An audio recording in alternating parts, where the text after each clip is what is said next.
heading to Bellevue to enjoy. I'd like to call to order the City of Bothell Planning Commission. Tonight is Wednesday, June 28th, 2017 at 6 p.m. All commissioners are here with the exception of Commissioners Clark and Cabe, who are absent and excused. And it looks like there are no non-agenda public comments, no minutes to approve. Do we have any new business this evening? No new business. Okay, with that, we'll go ahead and move into the continued public hearing on the housing strategy update. And tonight we have David Boyd with Community Development with the City of Bothell, and Mike Stanger and Arthur Sullivan from a Regional Coalition for Housing, otherwise known as ARCH, to help us out tonight. And with that, I'll go ahead and hand it over to you guys. I'll just open up by saying that we had talked about this being the final session on the housing strategy, but I do think that there are still a few missing pieces, and so we think that we probably will need a follow-up session. So I thought we'd have a little discussion at the end of the meeting, see how far we get tonight, but keep that in mind that there's certainly no pressure to stay until midnight to wrap this up, so we can get to where you feel comfortable, and then continue. And then we'll talk about which date to continue it at the end. Okay, and with that, I'll turn it over to Arthur and Mike.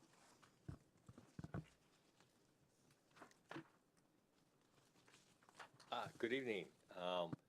And so what we thought we would be trying to accomplish tonight, what we're hoping is that tonight we'll get through essentially the most substantive part of your work.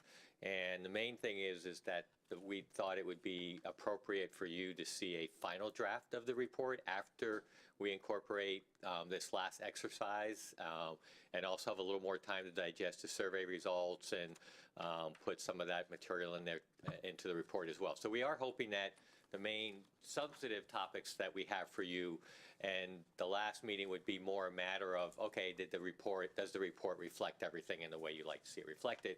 And we're hoping tonight we even get to that a little bit, because we do have a draft of a lot of the materials, maybe not all formatted, but content-wise we have included materials in your packet. So if we do well tonight, we'll start at least getting your initial reaction if the outline and everything looks good. And that'll just leave for us, for you at the last meeting, to just sort of look at the final package and stuff along those lines, and that we incorporate everything for tonight. So the other things that we were looking at doing tonight, one is we did, and did we get this emailed out? No, did we? The report, the survey results? Yeah, the survey did go out. I did not get copies made. I can do that perhaps during the course of the meeting if you'd like. So I don't know if we wanted to sort of give you a chance to sort of see and have a chance to go over some of that survey results. I mean, we only just sort of got it in the last couple days. Just as sort of another version of public comment for you to have to digest. Yes. Is there a way to just put it on the screen if you have one? Do you have a printout of it at all, just the survey results that you're saying get it during? Okay. I left it at my desk, but okay. We can come back to it though, I guess. Yeah. But I can. We could do that if we open my computer. I have a. Mike, do you have your computer? Or? I don't have a computer, but I have the thumb drive. On the thumb drive of it? Okay, so why don't you get that out so Mike can help Thanks. Set up. So that was one thing we wanted to do tonight.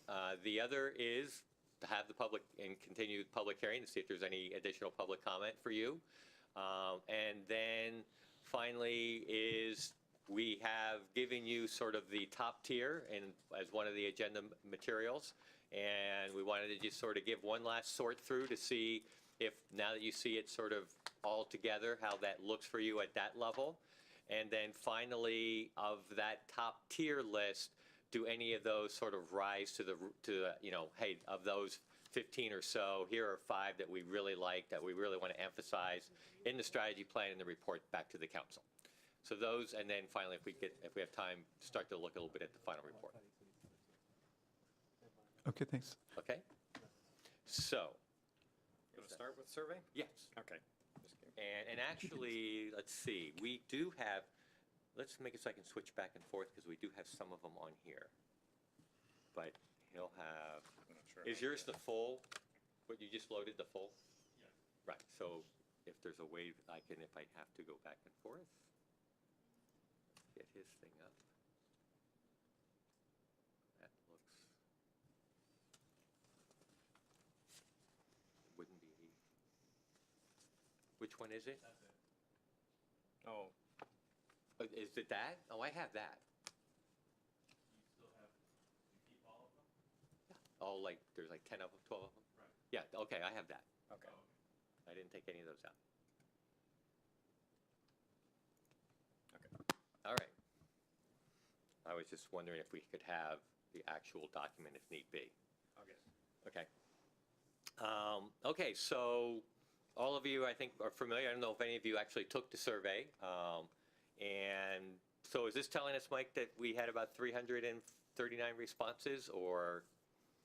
So there was a total of about 339 overall responses. That's been a few since this was done, right? Another dozen or so today. But that's the results that we see. So the first Arthur, question. is this all from the online Yes, survey? this is the online survey. I'm sorry. This is the online survey. So the first question we asked was sort of a general one. Where does housing relate to other issues in your community? And as you can see here, there is essentially a three-way tie between transportation growth and housing affordability. And interestingly enough, on a lot of your panels and other things we've had our input, we hear a lot about the interplay between growth and transportation and housing. So seems like people who responded to the survey also seem to see they at least see similar levels of issues related to them. I think I am interested to see that, we had others and environmental protection and crime safety, but, all of them are of interest, but definitely a noticeable difference between those three. Probably wouldn't have seen those same types of results. I've always seen housing up there, but usually like crime and safety goes right in hand with, and maybe it's because people who were attracted to the survey, where people knew it was a survey about housing and stuff along those lines. But it did at least show us that, at least for those who responded, they do see housing up there in terms of relative importance when asked about it relative to other needs. Now we get in, and again, this was a survey that was really trying to get sense of where people see issues and things along those lines. And so, as you can see here, this is the question about what should be housing objectives for the city. So this is kind of almost like, what do you see as housing gaps, kind of in the work that you've done.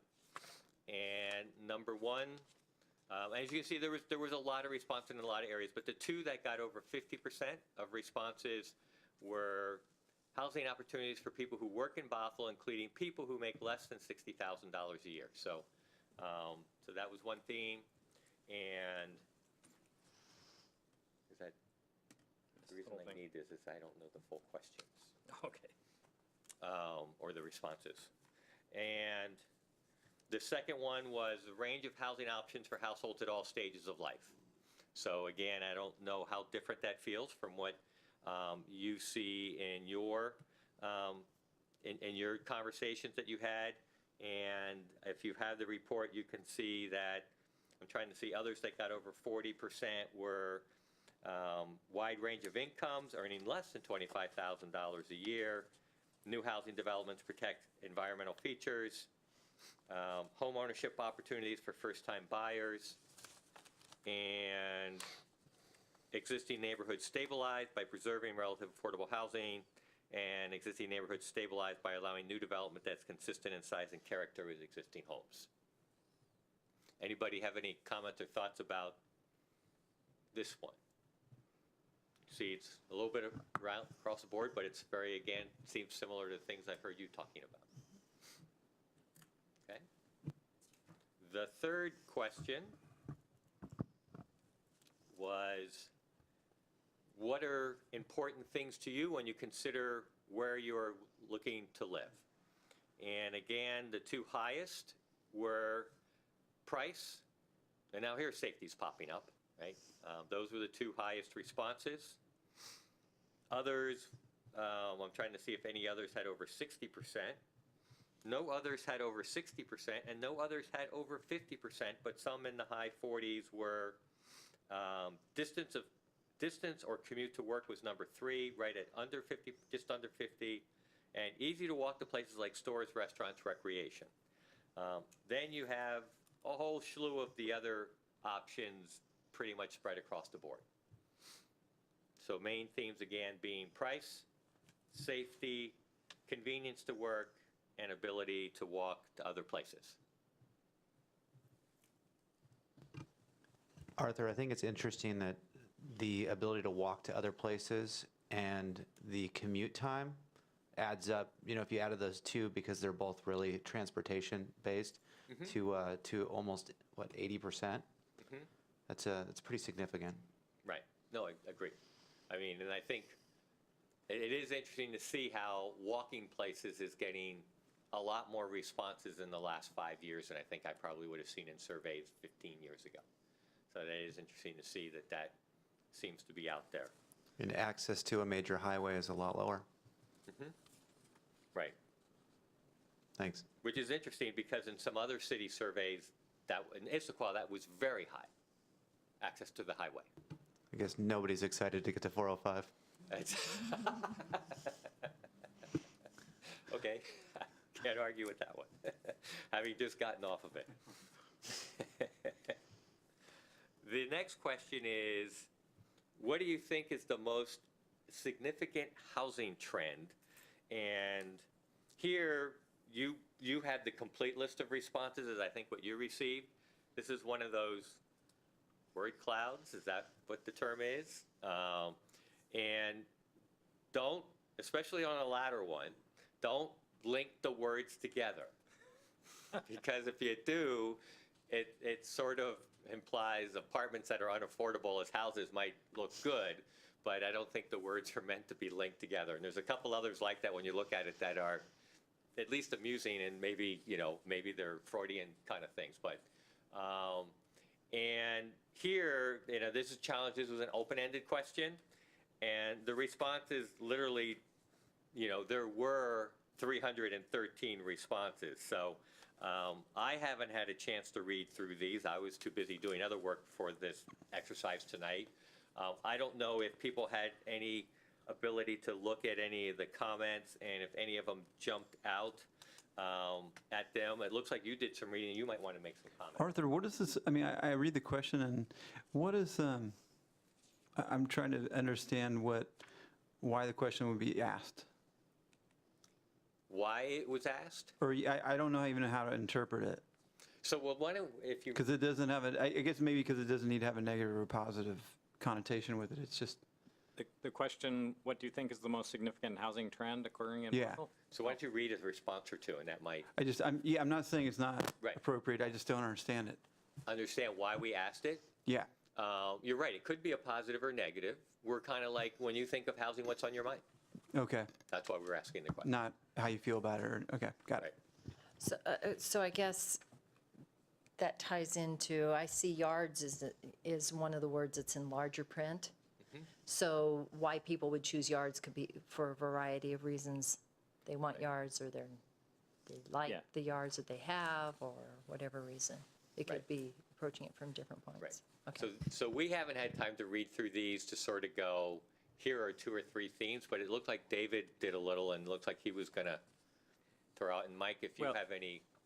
Yeah, I just was reading through it. It looked to me like the most common comment was about the cost of homes, and it's somewhat reflected in the word cloud here. Expensive is big, and affordable houses that are not affordable isn't as big, but as I would have expected after reading through all these.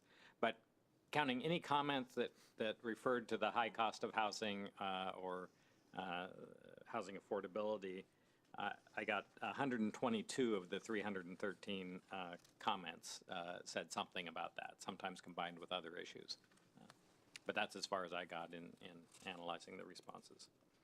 And Arthur's right, there were a lot of comments about large houses, like here, a very concise comment, large houses, small yards. That was one person's very concise summary of what the current housing trend is. I think you see that. So I think you see that, huge homes, a lot of new homes about, I don't know where the neighborhood comment is coming in, that word. I haven't, again, like I said, I haven't had a chance to look at it. But growth is definitely, which is reflective of the first slide kind of thing. But this is a chance for you to just sort of see how people feel and look and, oh, okay, so that's there. We had a couple open-ended ones like this, and I apologize, we just really haven't had a time to read through all the responses at this point. So now we asked them, what would be a positive impact of having a range of housing types and prices in Bothell? So again, here, I don't know if you've had a chance to read through these, but I think you can see things like young families and range and homelessness might be addressed more, affordability, opportunity.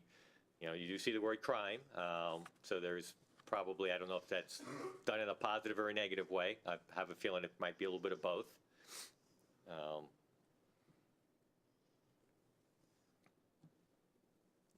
And I don't know if any of you have had a chance to look at any of these to sort of things that popped onto your head. And then current or recent housing projects that you think is a good example of increasing diversity or affordability of housing in Bothell. And here again, I don't know if you've had I could actually take a look through here and see if I can query some thoughts that, here's one I know of none, one of the first ones, not sure. So there's a lot of not sures, okay? But for those, look at the older housing around Bothell High, 1950s, well-kept, nice yards, nice community, word community. I don't think the housing is affordable, but it creates diversity that people can live in the downtown. So there's a lot that, the Shag Apartments for senior, if that project ever gets underway. Six Oaks, great amenities, walking. Smaller one-story homes for those for downsizing. Small neighborhood infill and accessory dwelling. Near UW Bothell, have not, a lot of question marks. A lot of people, let's see. Beardsley Apartments, the new Shag. There's the second one for the new Shag. Let's see.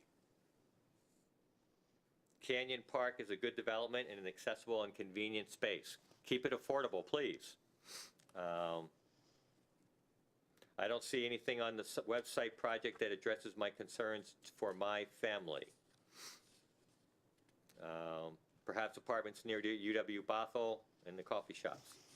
So sounds like a lot of people are not so sure, and when they do, they're talking almost about some of the things you've talked about. Some of the central area ones create more choices and preserving some of the ones that, neighborhood and character. And I'm trying to see if anything jumps out at me that feels different than the conversations and comments we heard from people in the, and a lot of times when people see new things, oh, I'm sorry.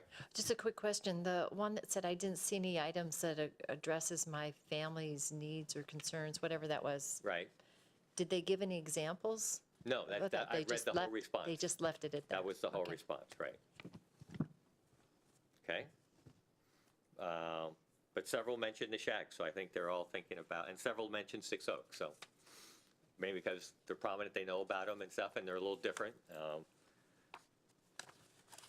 Okay, so next one was what's not working well. And you'll probably get some of the same responses you got for what is working well. I'm saddened by the news Country Village might disappear. Too many expensive places pushing out young families, things I think we've all heard. All the new apartments in downtown are luxury and overpriced. And then the other ones are trying to compete with downtown. So they're not necessarily complaining, they're complaining about the price of the units. Just too much development, increased traffic, parking, new buildings to go up without enough parking. The new condos near McMenamins is so tall, trying to eclipse the old downtown. So this is often the kind of comments you hear when people see change and things are different. And growth, something for aging, not seen for aging population opportunities in the downtown. So that might be why the shag on the previous slide, people who know about that thought that was offering that opportunity. Rents are too high, too many large subdivisions. One comment that I saw frequently was that the diminishing of green space, and you see it here, clear cutting, that was a frequent comment. So smaller lots, smaller homes, larger prices. Traffic bottlenecks. All of the new building on top of the new high school. The Section 8 housing behind Safeway at Thrasher's Corner. I'm not quite sure what that is. Someone mentioned a linkage to parking and housing downtown.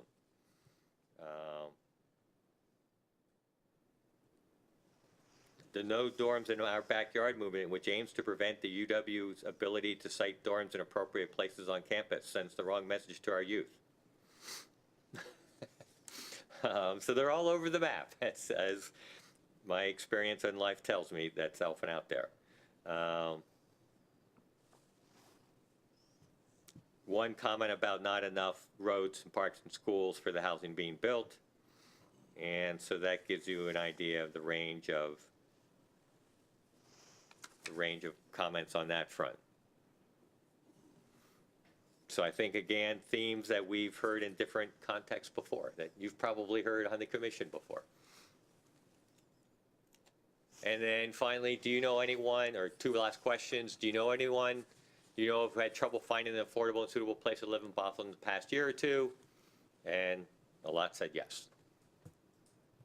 And if you don't, now this is an interesting one, if you presently don't live in Bothell, please rate the likelihood that you would consider these housing options on a scale of 1 to 5, where 1 is very unlikely and 5 is very likely.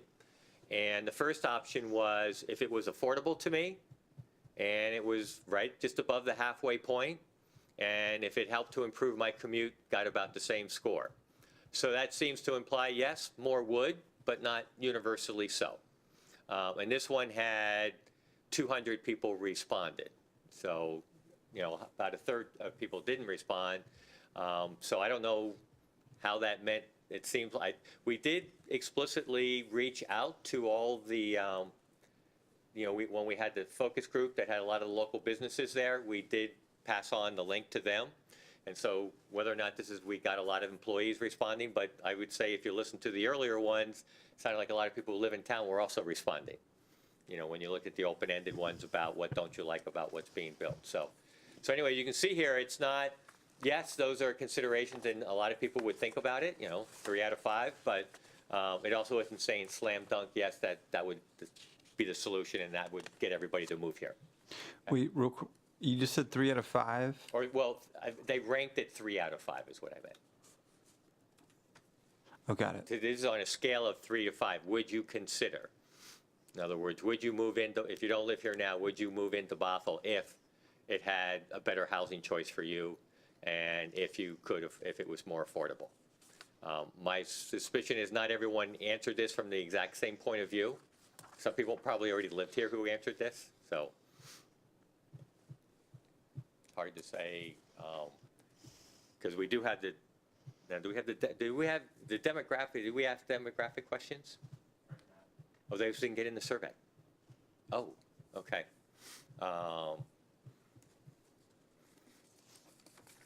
Okay, so that's a quick overview of the survey comments.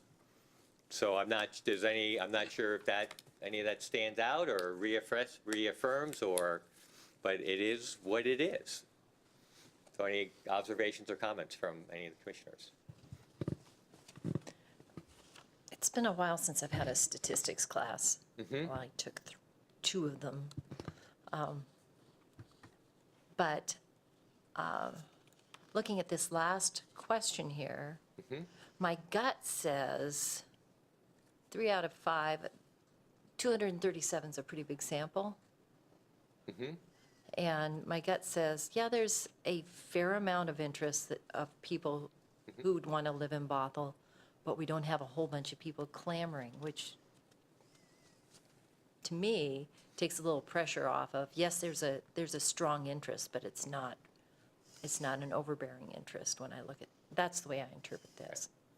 So we were with the I guess that was the employers, basically, the chamber meeting last week, and sort of 2 observations that we heard, which was the employers were desperate on, they felt like this is a big issue to them.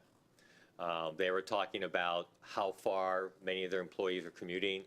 They were talking about recruiting.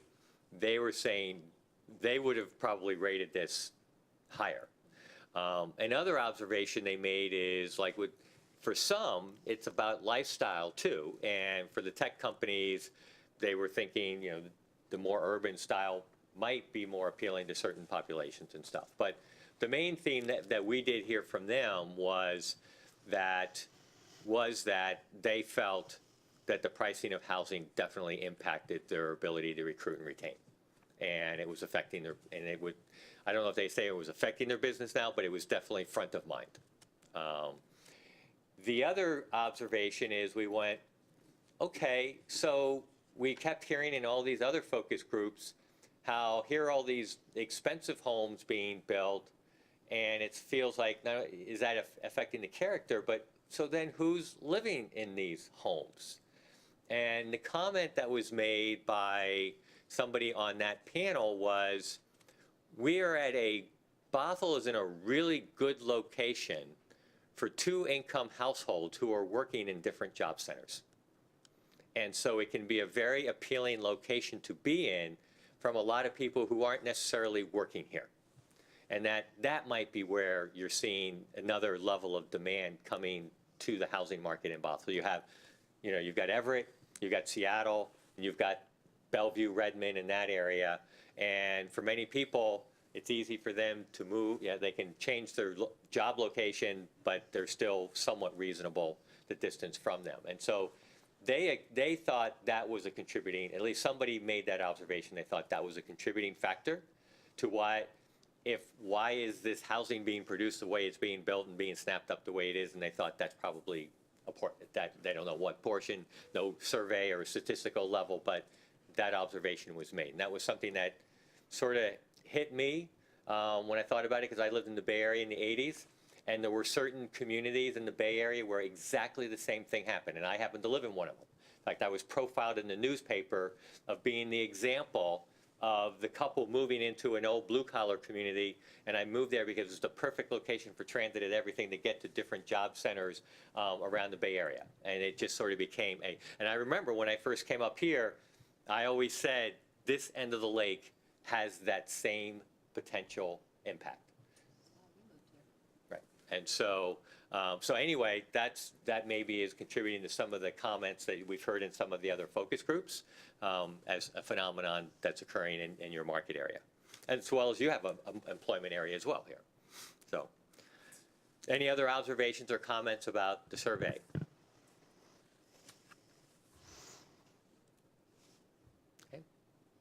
Okay. So, turn it back over to you for the open public Thanks for hearing. bringing it. It'll be nice to digest them a little bit more, maybe Right. if we have a final meeting or whatever, Right. and to let the other commissioners weigh in on those results. Right.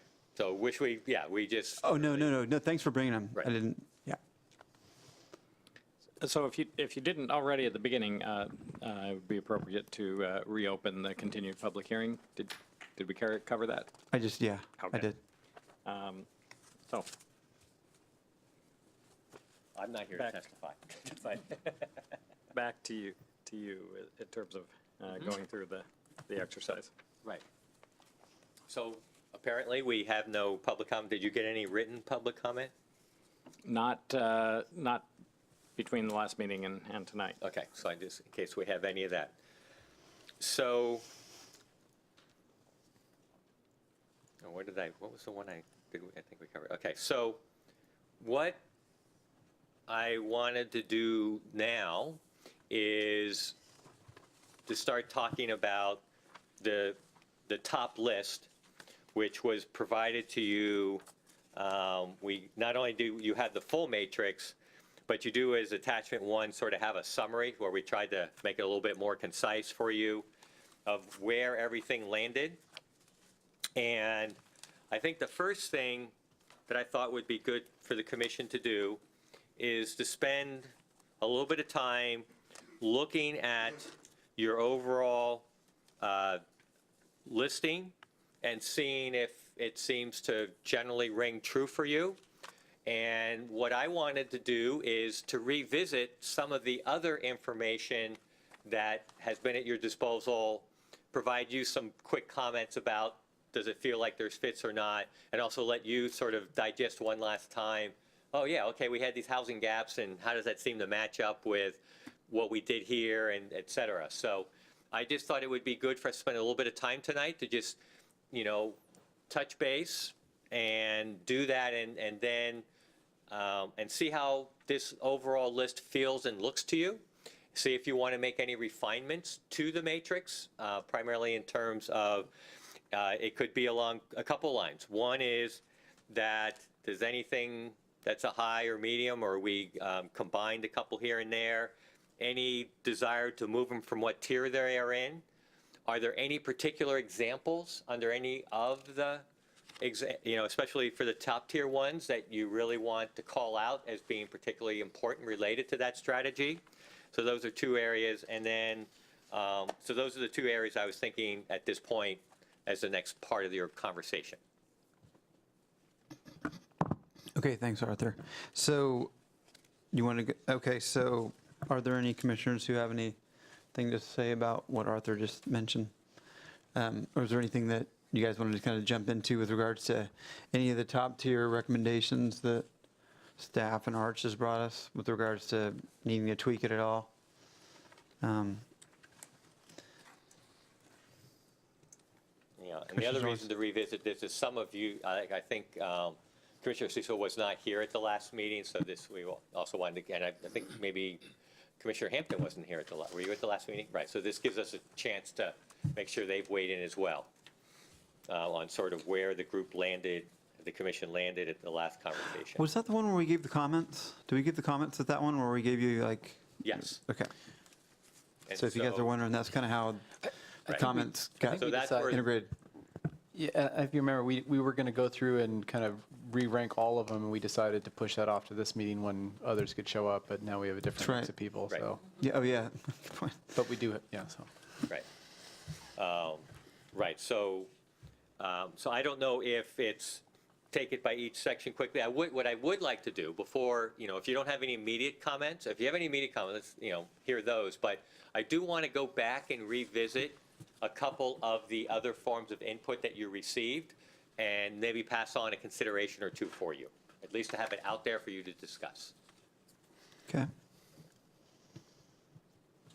I was going to say, my only comment is that just the parts of the survey that you could kind of figure out what they were saying, not the word clouds, but the other part, it seemed to at least cover the topics that we thought were important as far as the rankings. I thought there was, people of all ages and income levels finding housing. There's just a lot of consistency across that, so that was helpful that we're not completely off base here, so. I'm happy to go through this. I don't want to reinvent the wheel and reinvent the wheel. My initial observations is the rankings on the first tier ring true with things that I think are important. I do have a question on when we So get. you're looking at attachment 1 right now, is that Yeah, are correct? we at attachment 1 that we're working on? Is attachment 1 what You we're talked talking about the matrix too, so. Yeah, but- I mean, that, yeah, this just does it in 2 pages when Yeah. it's in 7, so yeah. Let's call it, yeah, let's focus on attachment 1, that sounds good. Okay. My only concern is that there is some items in 1/3 tier that when we get to it, I want to ask, does Okay. it fit into another category? Oh, okay, But other than that, okay. Do you want I'm good to with it. ask that question then now? sure. On special needs and senior housing on 3rd tier, is that what I was looking at? Oh, please tell me I'm not. No, I lied. I lied. On housing choice and supply, 3rd tier, small lot, single-family zoning, I think is an important component of creating affordable housing for single families. Is that something that dovetails into, is a subset of sub-area planning? I think that's number 1, B6. I think it's part of B6 in 1, the cottages. Which number did you say? Sure, okay. B3 is part of B6, I think, Okay. which Okay. is number 1, shouldn't So it? we could do, it was called out separately, and just like at the last meeting, I had you put a couple together. That's for you to think through and decide if you want to add that you could add that as an example under B6. In other words, you have rooming houses, you have PUD clustering, you have innovative housing. You could add as another example, and I would assume that would be in the upper half. Because remember, this is one that we also combined the multifamily and single-family kind of innovative housing into one. And if you look at, when you look at the matrix, the full matrix, you'll see that we have innovative housing types, which is green housing. Oh, we're supposed to take accessory units out of there. Townhouses, multiplexes, PUD clustering, and then for the multifamily, we had rooming SRO micro apartments. We could add a third example under the first half, which would be small lot. Right. I mean, this stood out to me before we went through the survey here, and you mentioned several Right. places where people gave feedback at both ends of the age spectrum. Small homes which I'm Right. guessing is starter family, and people who want to downsize. So is the issue small lots or Yeah. small homes? Because I read one where people said small lots with big homes and big prices. So is it, As a priority, or what's something they liked? somebody made the comment about what they didn't like was small lot, big houses, Right. small lots. Right, You described it as small homes. right. But the first time you said small lots, so I'm trying to clarify. No, but, well, B3, It's a small lot, not small small home. lot, single-family zone. That could be that could be a very large home Right. on a small lot. So I'm asking. Small lot, small home. That's why I'm asking for that Yes. clarification. What would the Yes. commission like? A, do you want to add that to B6 as an example? And if so, what's the right words? I am, Small homes as starter or retirement? are you saying? It's, oh, go ahead, go ahead. it's a zoning issue, so it directly ties to lot size, not necessarily home size, but there obviously is a relationship that if you have smaller lots, you're likely going to have smaller homes than you will on larger lots. Not always, but generally. But should the city, so the question I'm posing, given the comment I heard, is you said likely. The question is, do you want it to be explicitly thought harder about that size of homes with size of lots have some correlation or not? That should be looked at least. I would. I don't know what the consensus is for everyone else. I mean, I guess my take on it is we're talking about housing choice and supply, and supply to me is somewhat tied to density, right? Regardless of the size of the house, the smaller the lot, the more density you will have over a particular area. So the way it's couched here, we're talking about lots and density and increasing the number of homes in a particular area, right? Smaller lots, more homes, more supply. I agree, and I think that's the part that's, otherwise, it's just what's possible now under a zoning where you have a big home on a small lot on a relative basis. People are just choosing to do that. That's not a zoning change or innovative thing.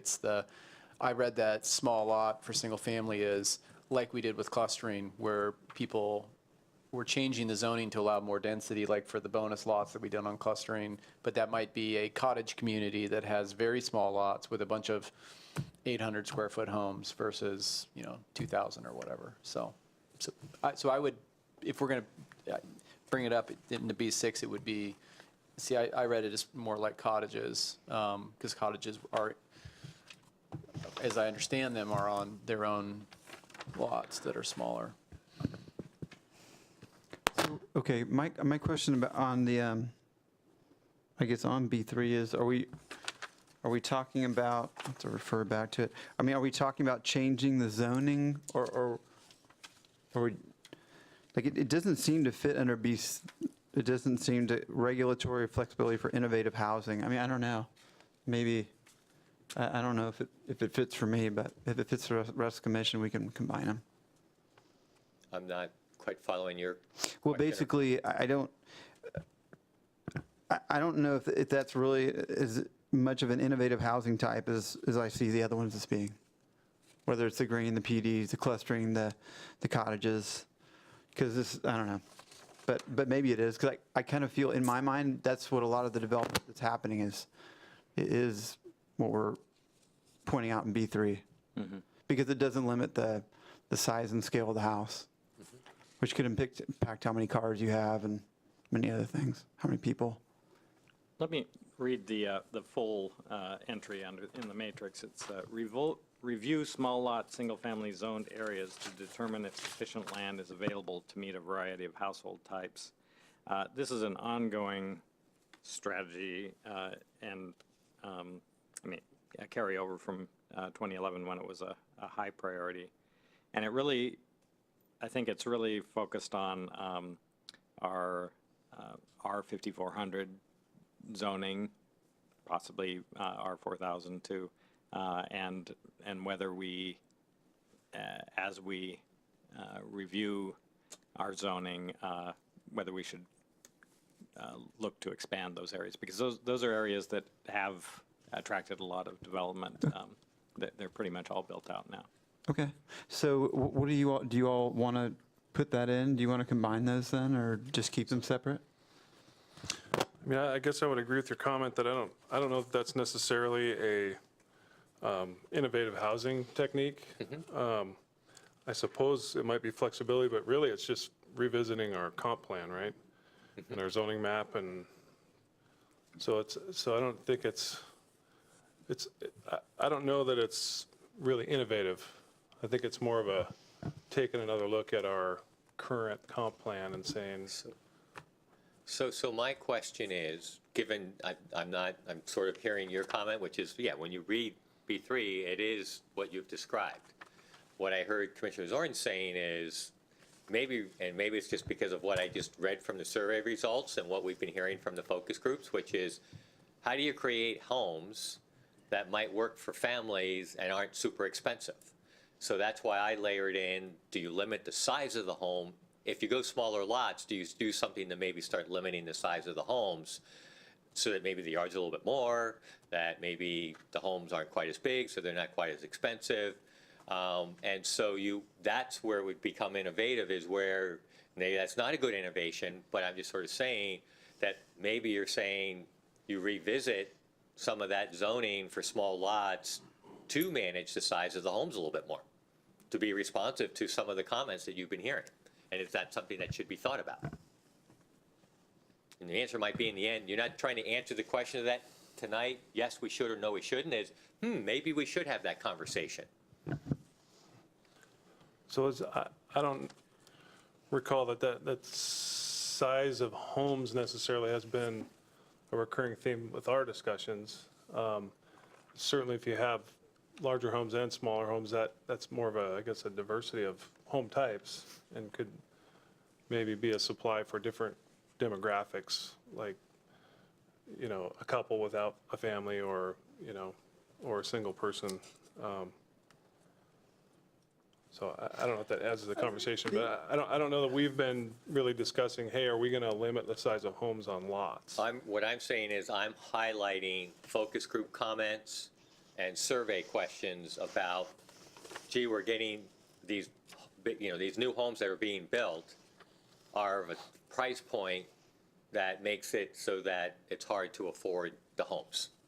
And they also make comments about yards and things. So I'm saying, that's interesting, is then part of the response. Like Redmond has a neighborhood in which, and you used the word diversity of sizing, and maybe that's how it, you know, they require homes in that neighborhood when they get built, if there's more than 10, a certain percentage have to be under a certain size. And that's a requirement they put in place because they wanted more diversity of product type. It's not a very high percentage, but they did that. And I don't know of any other neighbor community on the east side that I've seen ever do anything like that, where they actually say you must build some homes smaller if in this zoning. Is that in a particular zone, Arthur, or is that where does that sit in the It's a code? particular zone in a particular neighborhood. So it's not the same, you know, it's like, it's in a single family zone. I don't know which one. It's actually the Rose Hill neighborhood. And part of the reaction was, because I actually did work a little bit with that neighborhood group when they did the plan, is they said, we're a mixture of all kinds of size houses, and now, but we're on some of our bigger lots, and the infills come in and they squeeze 10 homes on, or they squeeze 20 homes on, and they're all big and the same, and it's just changing the whole character of what we're all about. So they were doing it because they said, I never forget the word, we're eclectic, and we want to keep eclectic if we can. And so part of it was design. I think part of it was different parts of your life and age. And so I've never seen another city do anything quite like that. And so I'm trying to. So you said in a sub-area plan, they decided to do that for Yeah. the Rose Hill area of Redmond. Redmond. Right. So I'm just, and again, I'm not endorsing that you say, yeah, that's a great idea, we want to do that, but that could be an example of how you could take Commissioner Zorn's and add it as an example to be looked at when you do this topic area. I think it's important to have that conversation, and I like the way he worded it. Go ahead. Commissioner Hampton? No, go ahead. I was just going to say, and I wonder if we decide to integrate this in, maybe, do we want to talk about maybe reduced lot size, reduced house size? I mean, I don't know, to give direction on if we're thinking about a rezone or I don't know. That's what I'm thinking, but Commissioner Hampton. So as B3 is currently written, I don't think it's something that I would be interested in moving up the list, but I think Commissioner Zorns brings up a really good point, and the discussion that it's kind of developed into is something that I think that should probably happen in the future, because what Arthur described and what Commissioner Zorns brought up is a good point. A lot of people want more affordable options in single-family housing stock, and what's coming online now is not affordable. So if the council or the future planning commission was able to look at strategies to develop that, then I think it's worth the conversation. I don't know whether it's first tier, but I certainly think that it's worth talking about in the future as maybe a second tier item or a lower first tier item. So were you saying maybe to bring it up to the second tier, and do we like the way it said small lots, single families? I would look for ways to increase the supply of small home development, because that would keep the price down. I'm seeing like just inserting the word small before single seems to be getting it where we're at, and I don't know whether we move it up or not, but it kind of small lots. So I misread, so I don't know if moving B3, it doesn't make sense knowing now what B3 is, because I misread it. The way it's kind of generically written, it's hard to know what it really means, but in the cities, they're going to ones to interpret this. I think if it's going to be innovative, then to add small homes, I think it makes sense, because that's something I haven't heard of is in a development, so that you have a variety, so it's not the same, you get to choose the paint color and whether there's rocks on the front, but it's literally the same house all the way through. That's obviously great from the builder's perspective for efficiency and knocking and getting them up. But if there's a priority with the larger lots where you still have a 10 home, it's kind of a mix of the clustering where you have smaller lots and smaller homes, that would be great.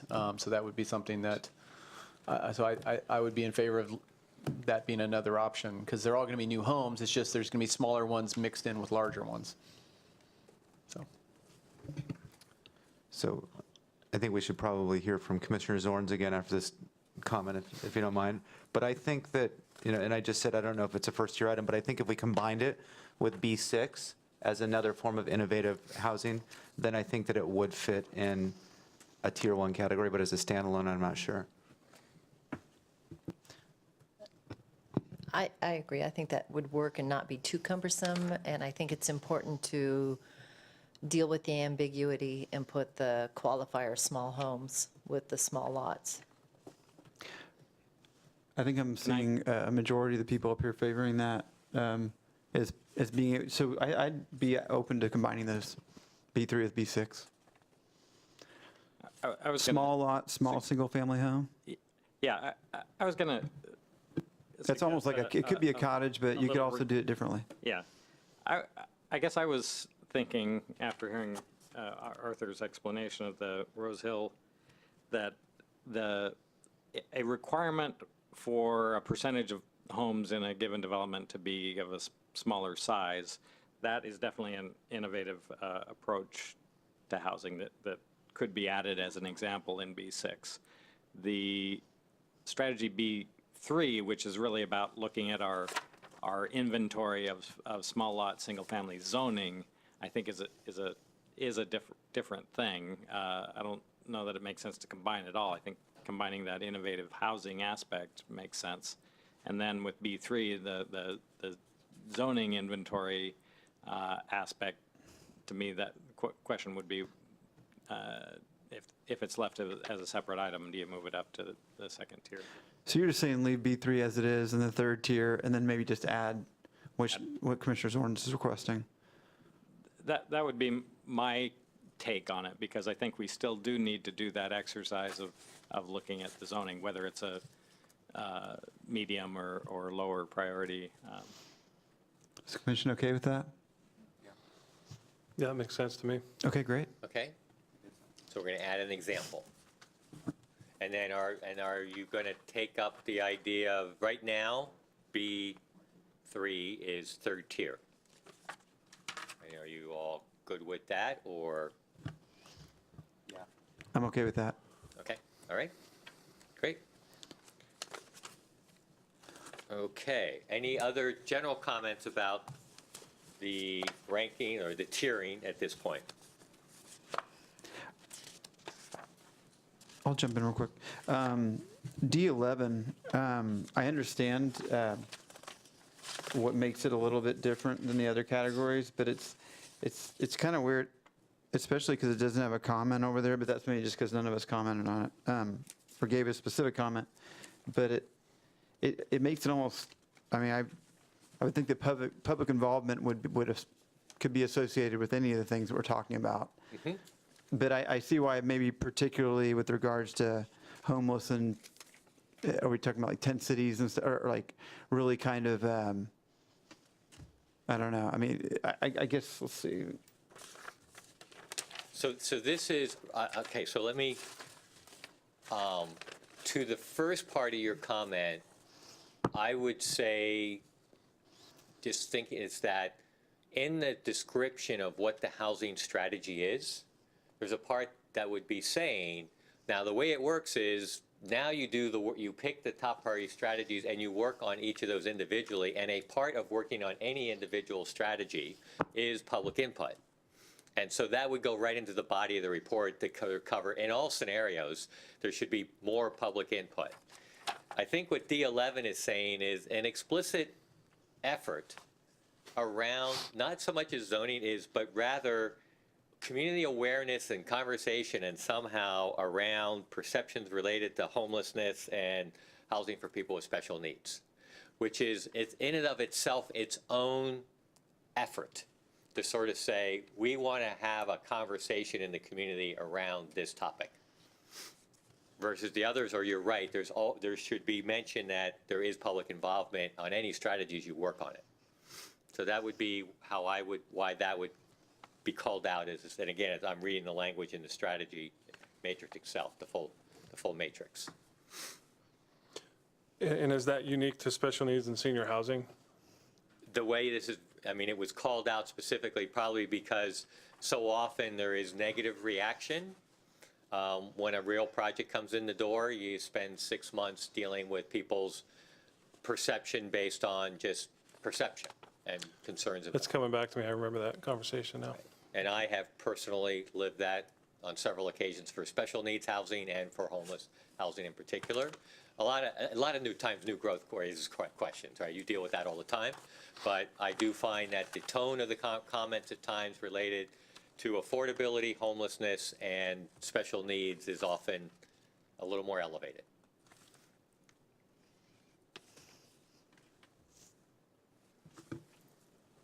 So with that,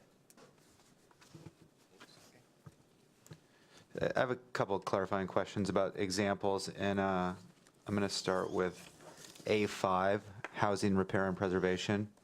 The last example, so all of these examples seem to be ideas and ways to accomplish this strategy, but the last one, preserve existing housing stock, just seems like it is the strategy.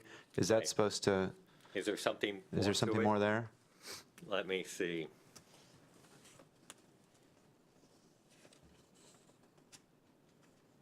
No, I think that example could probably, Mike? I noticed that Yeah, we need, here we get you.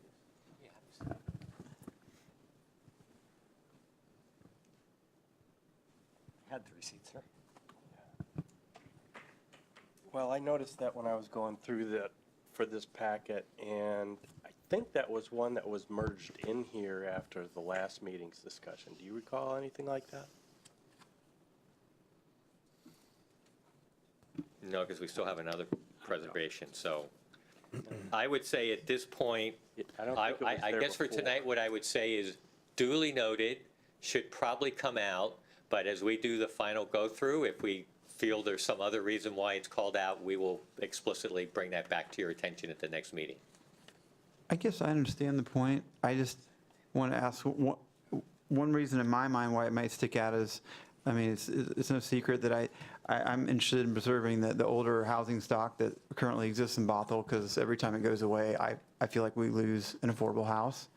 And so for me, it's actually not just updating it and keep it, I mean, maybe it has to do some, I don't know how you do this, but maybe it has something to do with, you know, if the house is demolished and a new one goes up, maybe there's some type of impact fee or something. If it's a perfectly good home that's helping our affordable housing stock and it's demolished, then maybe there's something that,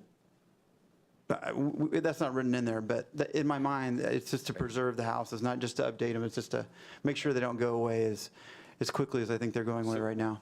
So Mike, so the thought that occurs to me is that clarification would feel like a slight expansion to the strategy words Okay, to address that.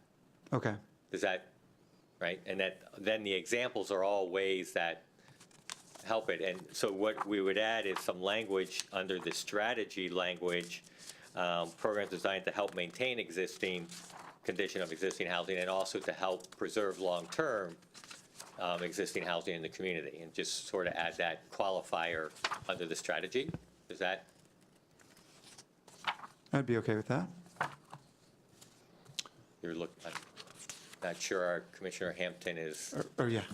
I would just be interested in an example of how that would work and try to, I mean, I guess the study of that would happen in the future, but I mean, sometimes the best use of a piece of property involves, you know, the demolition of that structure in order to Agreed. build more housing that's a better use and puts people in a better place long-term. So I don't want to prevent good development, but I also see your point in valuing existing development that's working just fine. So, I don't know, maybe that falls under like innovative housing, but when a new development goes into, I've heard, it's just, you're just not able to save a house. Because, I don't know, it's too expensive or it's in the way of the infrastructure or whatever, but. Commissioner Zorns? I'll try to keep this brief so it's not a major rabbit trail. But if I understand you right, I'm intrigued by the idea.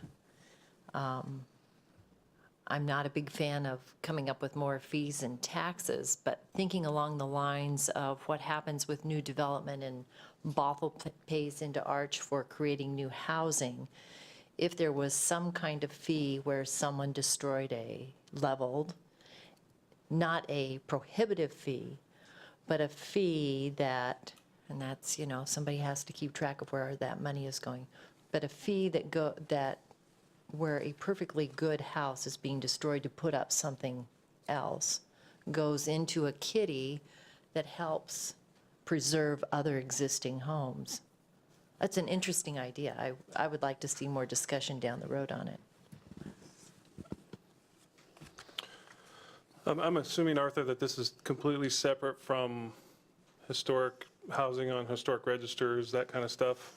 That's a totally different, I mean, it might serve a similar purpose, but that's a whole different. You have a ball. separate strategy, A6. Okay. So my second point, I guess, would be, in light of what you guys are discussing right now, of levying a fine on someone who demos a house, I would maybe add to that discussion, can we incentivize saving houses? Instead of throwing fines at people, can we incentivize that somehow in a development where it would make it attractive for someone to, I would to much keep a more house pursue. that's, so I would be more on the kind of incentivize as opposed to fine, but it's kind of the same discussion, I understand that. But I would rather take the incentive approach. David Boyd, just curious, in the city of Bothell right now, how many, because my perception is that the houses that are getting demolished are on bigger lots that are getting subdivided because they're just homes, versus in a existing a single-family home is getting demolished and replaced with a single-family home that's more expensive. I know that's happening a lot in Seattle, just because the land values there are significantly higher than Bothell. But I don't get the sense that that's a big problem now. It might become a problem in the future. And I guess I thought the strategy on this was other things you can do to keep people in their homes, like new windows, I mean, things that you can help to make the cost of home ownership, or things that make the existing housing stock more attractive and useful long-term, rather than saving a particular house, or having it. That's why I understood this category to be not, we're going to have a kind of a bounty if you demolish a home, which I guess that doesn't make sense to me. So. Then yeah, I like Roger's idea of incentivizing to preserve the housing. That's certainly the way I would want to go, whether it's, additional, housing stock on the new development, I don't know. So that would be my preference. I'm curious, given the range of comments now, turning your attention to, because I think you make a good point that sometimes it's good to have a strategy to be clear about, what it is. And you're right, this one, everything except that last example are all about how do you get a repair done on a house and help people to do it. C5 on page 4 is about preserving, now it says existing affordable housing. You could use the word relatively if you want, but this is also under the housing affordability section. So I think this is now more focused, so it's almost like that one is more intended when something is either naturally already relatively affordable, like the apartment building near the high school that was getting run down, and someone bought it, and the housing authority bought it, and they fixed it up, but they've kept it relatively affordable. That's what I think C5 is about. I'm wondering if that fits in here, or if it doesn't, and then I'm also trying to think if we had somewhere else we kind of got at Commissioner Villett's comments about keeping existing homes at times. But there is also C5 out there that is about preservation, but more relatively affordable housing though. So I think it's important to distinguish whether we're talking about the example of redeveloping a larger tract into multiple houses and having the original home come down, or as Commissioner Wickwire stated about, tearing down a single-family home on a single lot and then rebuilding. And my understanding or recollection is that Commissioner Vliet is referring to the first example of a larger lot, but I could be wrong. And then after that, to your comment, Arthur, about preserving affordable housing, an affordable house in Bothell for 80% AMI is it what, $250,000?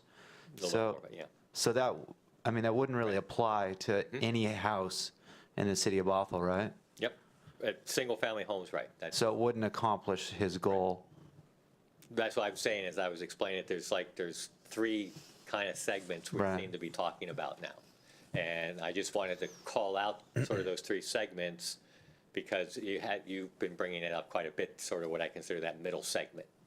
And I'm trying to see if we have adequately found a home for the point that you're raising, rather than trying to shoehorn it into one of these two that are there explicitly, if there is a place where that wants to belong or needs to be something added so that it does feel like it's there.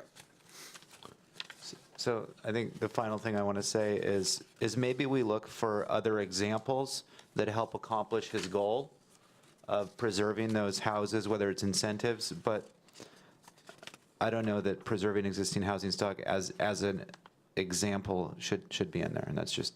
Okay. Right. Well, you could, I mean, it muddies the waters, but A5, you could change that bullet to incentives, look at incentives to encourage preservation of existing housing stock. I mean, you could, but I'm not sure that feels like that to fit under A5, but that is one edit you could do to that last example. I think it fits, I mean, I'd be okay with that bullet point. What you just said. And Well, Commissioners, go ahead. I was just going to say, it seems like the thrust of this conversation, at least from your point of view, has been from a affordable housing standpoint, right? So it seems like more of a less than a neighborhood vitality and more affordability. Now, not that there's not that element to it as well, the vitality element, but the drive, I think, of our conversations we've been having has been affordability and supply and of a diversity of housing types. And I don't know where that takes us on this map, but it seems like if we're going to focus on that, we should focus on it under the, either under the Cs or, under the Bs. Right.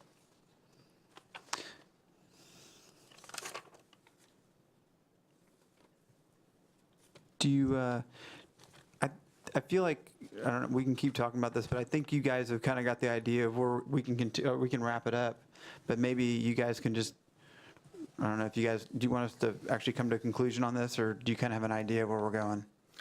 I think we've heard your comments. I think if what I'm hearing, I want to see if we're hearing you right, and then we can try to propose something. Because I think I'm hearing what I was trying to say a few minutes ago is it's not a Section A issue, it's a Section B or a Section C issue. That's one way I heard it put. And but it's probably not a Section C issue because we've been mostly talking about single-family homes, and affordability doesn't happen in single-family homes. So it feels like I'm trying to find this idea of, I like the, I want to take that example under A5, add the words incentives to encourage preservation of existing homes, and I want to find a home for that somewhere in this matrix. I would totally be behind that.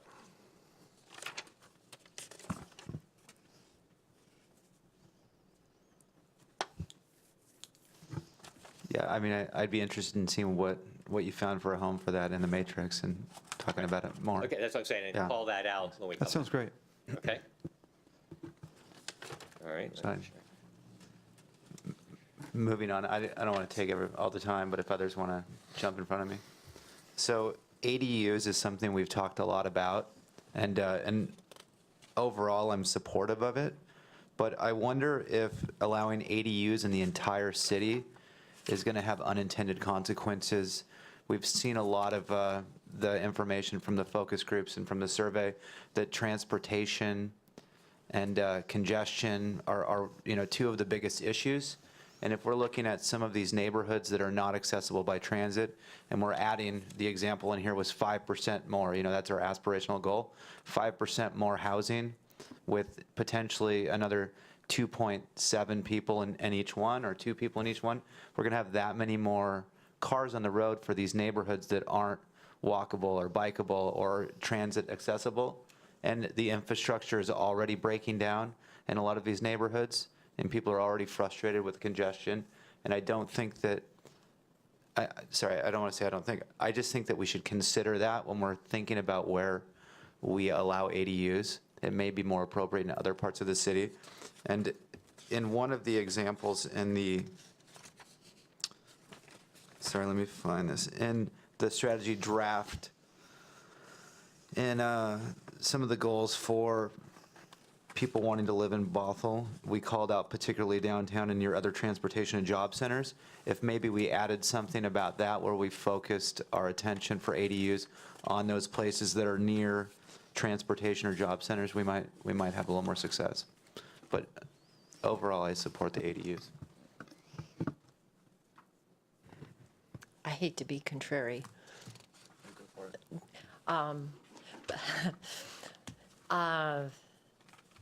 It's a valid point. However, I think I'm picturing in my mind homes that are outside of the transportation hubs tend to have pretty deep driveways, and parking is always an issue. So I don't see the added traffic as especially significant with the, what did we say, a 5% increase target for ADUs? Is that what we were looking at? Well, the suggestion was, should we create a target? And the example was, well, what if we had 5%? Do you have, Mike, can you get the table so we could let them know what the impact of doing that is? 5%?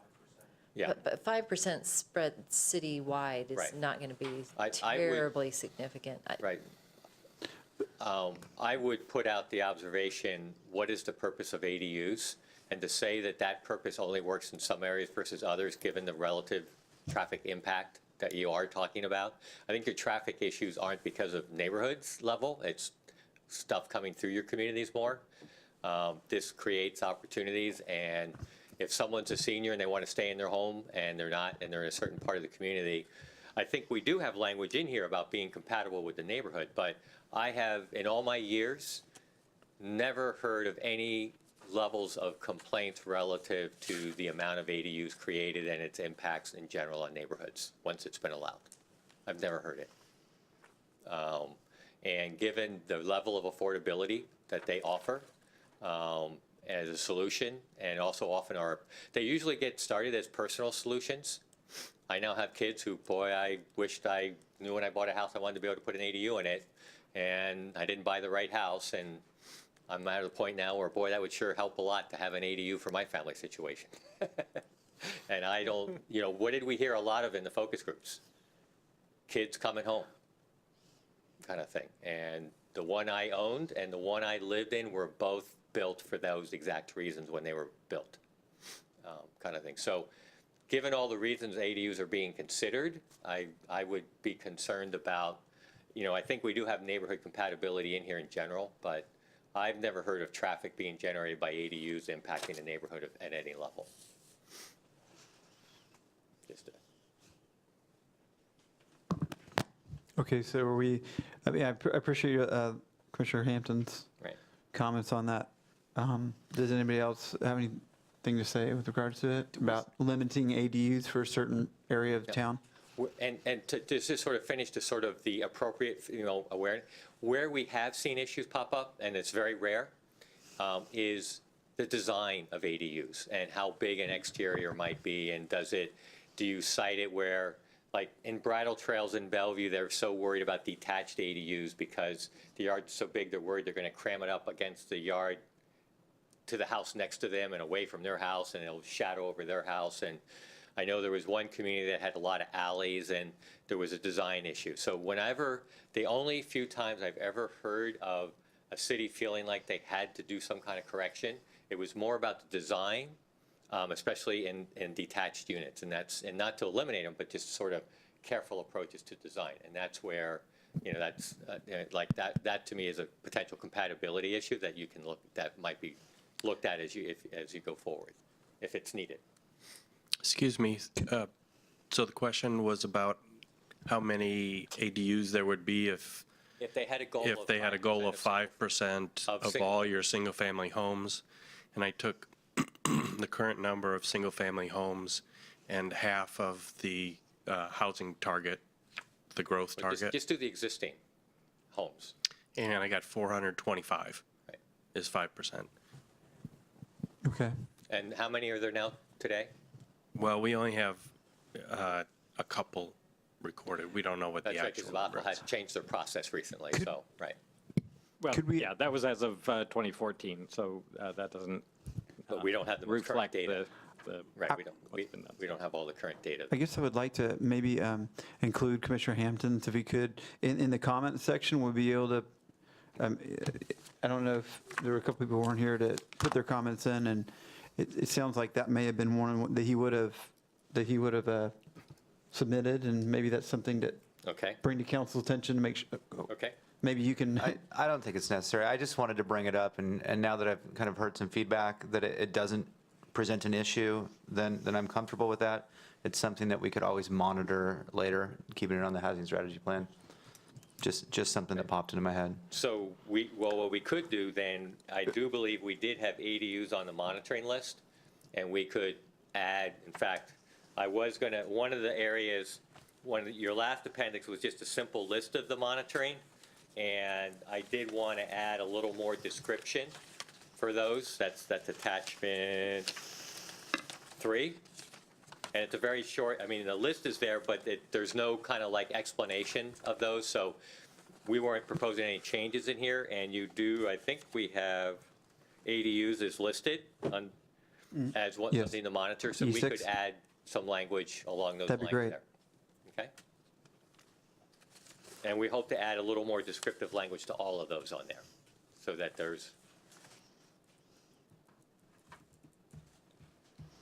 My pencil's dying on me. One final comment on that one.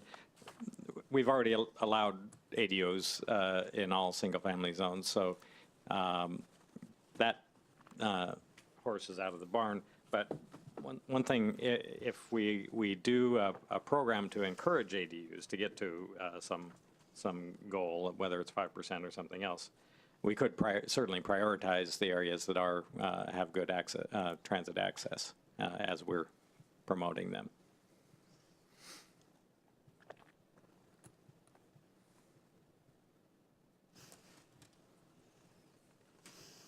does anybody else have any other comments on attachment 1, on any of the strategy lists? Vitality, choice, affordability, special needs, senior housing? Actually, go ahead. Real quick, Arthur, so I'm just looking at A7, and is that, are these things like, sidewalk bonds and that kind of thing? Is that kind of what we're talking about here? Infrastructure maintenance? Yes, and in fact, one of the examples under A7 is the Safe Streets and Sidewalks Levy. Sort of Okay, saying so that you've things got like some- that? Right. Okay. So how does this, that's done under a different mechanism.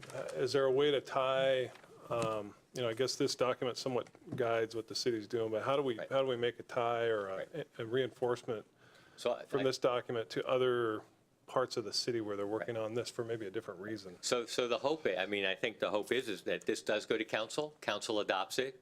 It then puts out there, if the council adopts it as is, it's saying, hey, as we do our work, we understand the importance of maintaining infrastructure in existing, in existing neighborhoods, and so and I think you already have. I mean, I think you sort of have been going down that path anyway, and you're right, this is not just the planning department's there's things in here that other departments have to do to make happen. And it's not, and this is one example of a strategy like that. So hopefully by having this, it gives the ability for the city manager's office this is one of the tools they look at to set the city's work program.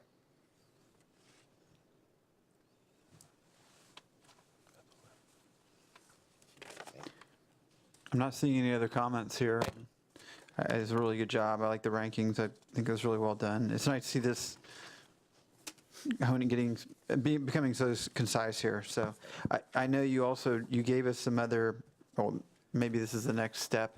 You gave us some priorities for tonight, I believe, and that was to discuss top-tier strategies about. But I'm not quite there yet. Oh, you're not there yet? I'm Okay. not quite there yet, because like you said, I now want to go back and just okay, you've now, just from your reading of it, you've done a little cleanup here. And I would say no major shifts. Now I want to go back and look at some of the other documents that we've provided you and say, does that make you, just like with the survey, say, hey, that's kind of nice. It seems to reinforce what we've done.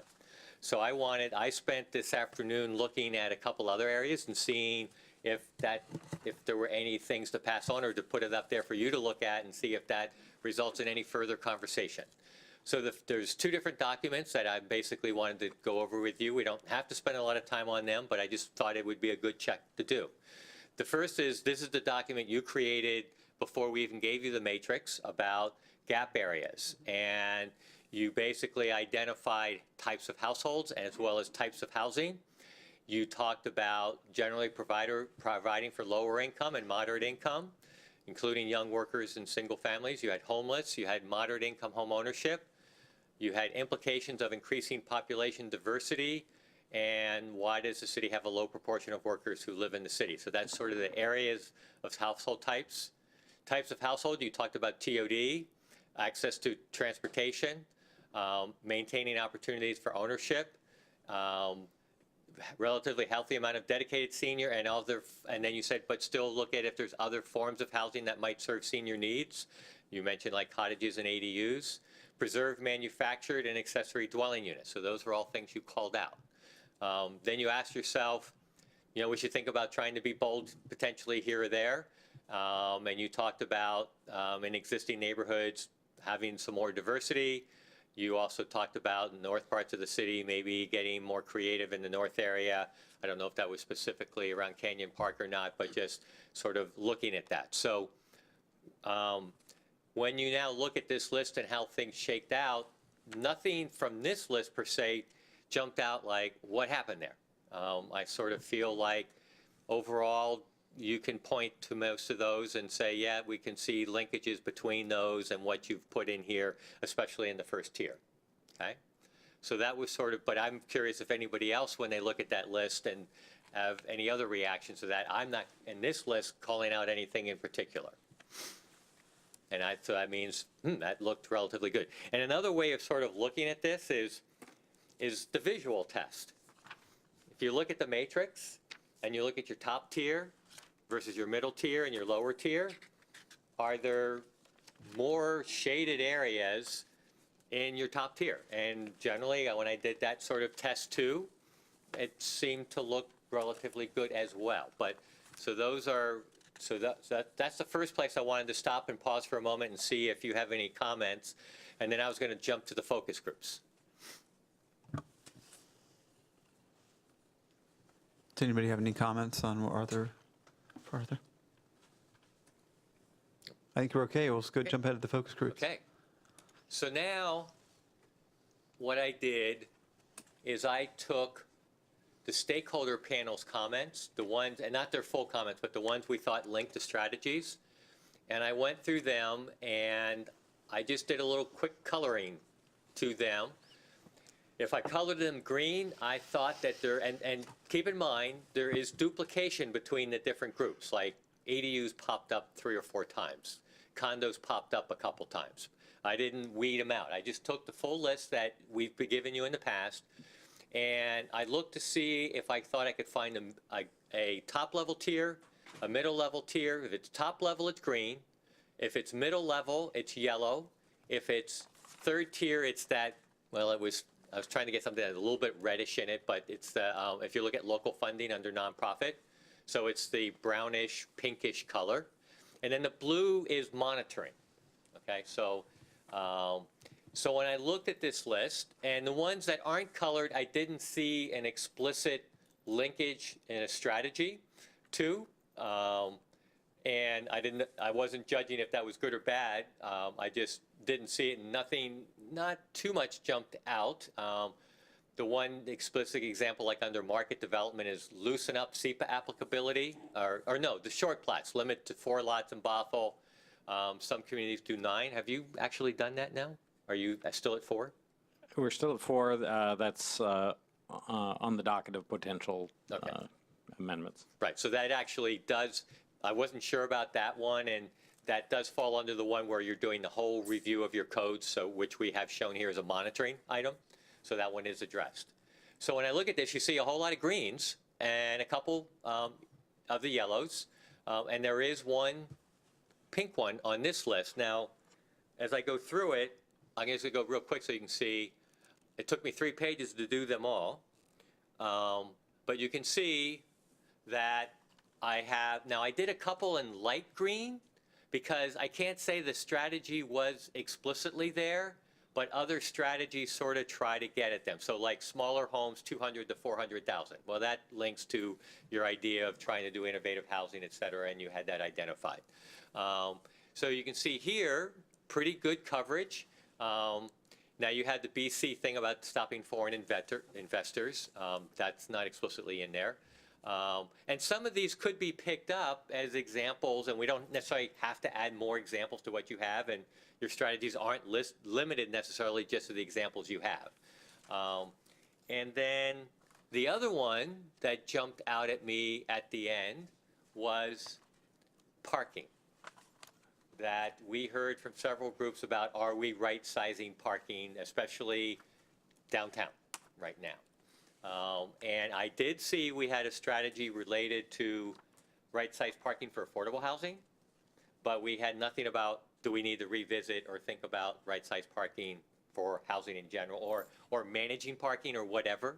So that's the one area of red, and then the other big area of red that I noted is that you had as a third tier funding affordable housing. Yet you had a lot of strategies that kind of imply you would have funds. But then when it came to creating fund sources, you had that as a low tier. So from my go through of these these lists, those were the 2 areas that jumped out at me that I wanted to put in front of you to have a little more conversation about. And I'll go slowly back through these again so that you can see them all. I'll hold on this page for a minute or 2 so you can read all those. And again, this is the same list you've had before. So all in all, it seemed like, in my mind, it looked like a pretty good correlation, but I did want to point out those 2 areas. The areas with regards to parking and what was the other one? So it would be parking, and then you have as a third tier category. So parking is B11, and that's on B11. That's on page 4, and it reads, review of off-street parking policies and consider amendments and alternatives, and it has several examples under it. And then the other one is C9 on page 6, which is dedicated revenue. Explore dedication of funding for affordable housing and potential revenue sources.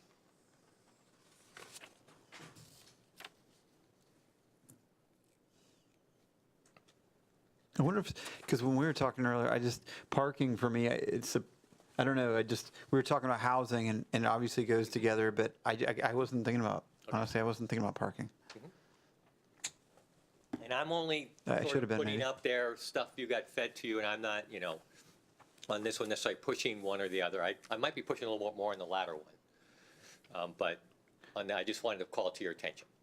And it's probably worth noting that we are in the middle of going through a re-examination of parking requirements in downtown.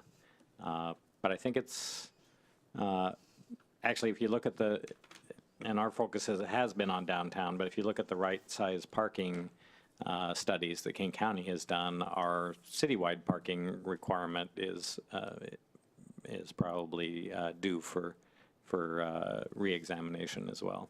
Okay. So I'm wondering if that might be, because we do have under monitoring, that's where we meant to pick up, hey, the city's already working on their process. In other words, if you look at the monitoring chart, attachment 3, this is just sort of a thought that popped in my head, listening to Dave's explanation. You notice E9, procedures and regulations, and it has fees, review land use code, and review administrative procedures. We could add a bullet there and to call out parking as a way to sort of acknowledge that A, it's been worked on, and B, a way to acknowledge that it's something that you heard a lot about. And that way it still keeps us under, so this is under monitoring activities. So it's the separate one where we basically took all that work the city's doing this year and we're saying, so you don't need to make it a high priority because the city's working on it, but we want to watch it to see how that work is going. And it's trying to get at both the process as well as are the regulations impacting development costs in ways that are, not needed to, and we could potentially call out under E, and this is, again, like I said, we'll expand on all of each of these, but we could call out parking as a sub-bullet under there, or at least under the land use code, mention that parking is part of that.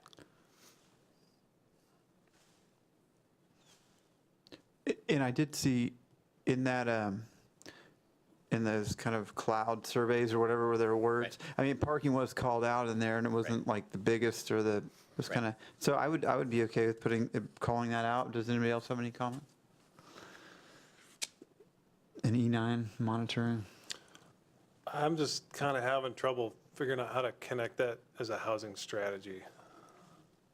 I mean, it's related to housing, I guess. If you don't deal with your parking issue, you will start changing your zoning. You will do something if you don't deal with the parking that goes with the housing. I've seen cities do it. If you don't figure out a solution to this, eventually you will come up with a solution. And the part of that solution might be, how much housing do we allow or how do you manage it? It might be a management, developers, if you're under 0.1, Redmond now has a different program than they had 3 years ago. And it has a lot more teeth for builders who are getting approved for less than one parking about what they are going to do to manage the parking, and if they don't, then they pay an impact fee 3 years down the road, 5 years down the road. Because they were seeing, so they have had to, and it's directly related to housing. It's a housing cost issue. It's, they're saving a capital cost. But Redmond has, after seeing their first wave of development, strengthened or revised their parking approach for new housing in order to try to keep the housing ratios down, but then to get the behavior to match the house parking that's being provided. Yeah. I don't know, there's a lot of impacts that we have to deal with development. Parking is one of them. I don't know, do we bring all those into the housing strategy? Well, I don't know, I'm just saying it seems like, I know it's related, but to me, it doesn't seem like it's a strategy for the kind of things that we're talking about. I guess just take that as an editorial comment. Obviously, you disagree, but it's just a thought. I guess it makes sense from an overall planning perspective to look at parking if we haven't, and if that's a monitoring thing. If you follow what's going on in what are supposed to be trends in driving and cars over the next whatever years, that the ownership of single family or individual cars for people is going to drop, that there's going to be more car sharing, things that, and I don't know how much that will kind of come out to Bothell and more suburban areas versus, city, more dense areas. But, there's a lot of, in Seattle at least, there's a lot of parking spaces that aren't even getting used these days because people don't have cars. And so it's a balance of, are we planning for the next 10 or 15 years? And if we're kind of behind because we're now shifting from single family to larger apartment buildings like Six Oaks and other downtown development related things, but that's more of a downtown issue, I think, or what we'll do in the Canyon Park. Maybe that's why it was kind of hit me sideways. It's more of a downtown issue than a kind of a citywide issue. And it's just a comment, Arthur. No, right, but this is here for you to I don't know discuss. that we need and to try to solve parking all the way across the city. I'm just sort of putting the point out there, because the builders for years have kept telling, the way you're going to help with housing is to lower our parking requirements. So the reason a lot of the cities are doing this is because the builders asked for it, the housing builders asked for it, because they think they see that change in demand. And the cost for that structured parking is a lot different than the surface parking that you saw could be provided in the past. So I would argue very strongly that there is a linkage.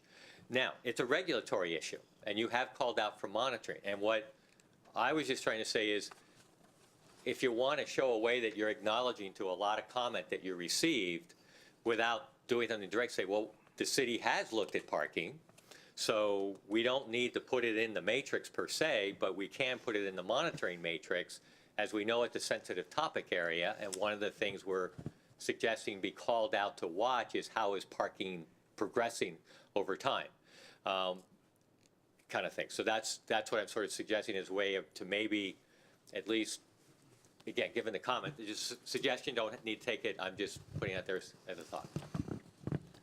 Arthur, I have a quick question based on something you just said, because I was thinking that all of these things were going to remain in the matrix, that they would just be tiered. Right. So if that's not true. That's true. Is that true, or? I'm sorry, I probably misspoke, so thanks. Yeah, we still show that parking as a level 3 tier, and and what I'm saying is one reason to make it to justify why you don't need to move it, given the amount of public comment that you sort of got on it, is because the city has just done something and you think it can be addressed under monitoring for now. And so the reason you can keep it low now is because you just did something or you're about to do something, but you want to watch it to see how it's working. So that's why it goes under the previous efforts section of the monitoring. And there, would it be E10 and then E10 and 11 would move to 11 and 12? Or would it be part of E9? I think I would suggest it as a part, to make it, based on your comments, I would make it part of E9 and maybe even just some of the wording that goes under the second bullet under E9, because it is just one of many regulations, land use regulations that affect housing.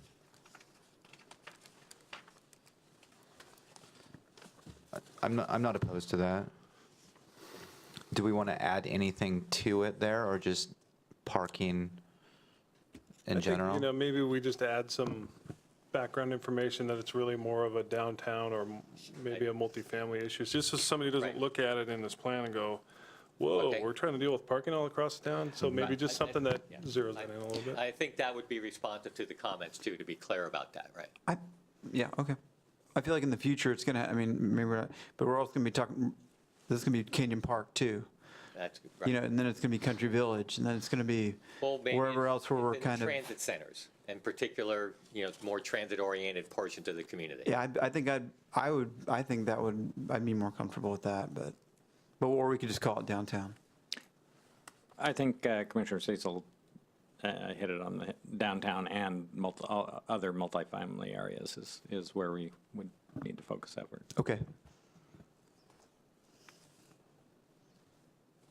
I think I'm seeing agreement up here. Okay, great. Okay. All right, so that then leaves The affordability issue as Right. far as the funding. revenue generation or funding. Yeah. I think there's a lot of other examples and strategies there that I think we should focus on, rather than trying to generate revenue from the public sector. That's what I assume you're talking about, some type of tax structure to support that, or allocation of revenue? Is that what you're referring to? Yes. I would support in the interim trying to make some of those market-based solutions work. But several of your solutions take funding. But am I incorrect in thinking that that funding is generated from development? No, No? no. Some of your ideas such as local can you rental read the- operating subsidy, if you look at C14, use local funding programs to target specific needs. So there, that revenue, there's no source for C14. So some of them are, but some of them are not. And after 20 years, your council, for the first time this year, contributed funding for affordable housing. And it is something that we are all looking at in terms of, and we are been exploring if it's just a small portion of your existing budgets. Do you try to do a dedicated source? And that is a conversation that is occurring amongst the Arch members at this time. And so, because we've been at a flat funding level for about 20 years now for providing assistance, and the cities are even acknowledging that, wait a minute, even if we could at least be where we were before, or should we do more, and if so, how do we do it? So that's a question that's in front of the Arch, and because of the start of that conversation, your council did this year include funds from your general funds for the first time. So I'm not saying how much it would be or what they do, but it is, to us, and it is a comment you got from some of the providers that they rely on local funding, that to leverage other fund sources, and they're worried about funding available at other levels of government at this point in time. So we're not espousing a level or anything, but rather this is a topic that's timely that should be looked at. So this would replace using the general funding? No. But the other activities- The first example is portion of existing city budget, or it might be. In other words, there's a whole range of examples of what the city might elect to do. And your idea, Commissioner Zorin, is actually one of the ones that was put on the table, and there was attempts to get state legislation that would say a city could pass an ordinance that if you tear down an existing residential unit, you pay a fee that would be used to fund affordable housing. So this is meant to be an all-catching, that for a city to explore, do they want to have a source of funding, be it just from the regular sources they have today, or do they want to explore, some of the cities are talking about a levy related to housing. Others, I know Kirkland was very interested in the one I just gave. There's been talk about, could REIT be state legislation that would allow REIT, a portion of REIT, real estate excise tax for infrastructure? Could any of that be used? That's another bill that's been attempted the last couple of years. So, Can I ask a quick question? Because I know there are big companies that are starting to help subsidize housing or create housing. I think Amazon just committed to doing that, if I'm recalling they're right. providing, I guess in the end, they're providing space and some funding, yes. So looking for partnerships and that kind of thing for affordable housing would fall under this category? Local Voluntary Employers Fund, last example. Under there. Now, so given the composition of this group, your planning commission, I might, maybe how you handle this is put it at middle tier, call it out to council, and let them make the final call on where they think that should land, because that's a budget issue. Didn't we already call? You did not call it out at all. It's a low tier, it's a tier 3. Local funding? Yeah, dedicated revenue, and I would probably edit that local, maybe it's not dedicated, but it's local revenue. Oh, got it.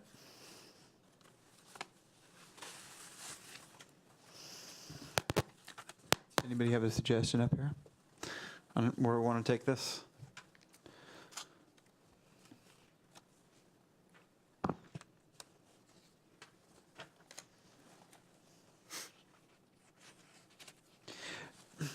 And I don't know if it's, I don't want to make our, because I'm kind of believing we're going to have a next meeting on this so that Commissioners Clark and Cabe can have one last input before we kind of sign it off. And I don't know if this is something we want to kind of decide on tonight, or have Arthur come back with us a couple different options of, it sounds like you've given us examples of what other cities are doing, but I'm going to need some time to think about it before I start. And we're not, and again, what is being looked for here is you're not calling out which of those sources or any, it's just whether or not the city should explore the issue of local revenue sources of some sort being used, and that's, I think, we say dedicated to affordable housing, that was maybe the wrong way to use the word dedicated. It's local revenues that would be dedicated to be used for affordable housing. So the words, it's probably better to go local resources to be used for affordable housing, would be sort of the explanation. To be determined, how much, and if and what sources they would be. You're not, and these examples are just there if there's certain examples you don't like or doesn't matter. I know in one city, I think one commissioner just hated one source so bad, he says, well, I don't want that listed as an example. So take that example off, please, because it's just examples anyway. But again, this is, in the end, just like with everything else we say, in the end, you could decide, the question, is it timely to have that conversation? And if it is, then that's a reason to make it a higher tier. You could still conclude at the end of that issue, no, we're not going to. My recollection is that Group C housing affordability had the most variation, that there weren't clear, like A was easy and C was lots of things got lots of votes. So this is, it's a little bit misleading how we've ranked these because they're all a whole lot closer than they are. And so to me, I almost look at it as this is just one big tier because there's just a lot of things that we think are important, but none of them were really like the top three, again, like A and B were. And so if it matters to go into the first tier, because I can look at all of these things and they're all very specific things that matter that are more targeted, where to me some of the things like an A and B are kind of bigger idea issues, if that makes sense.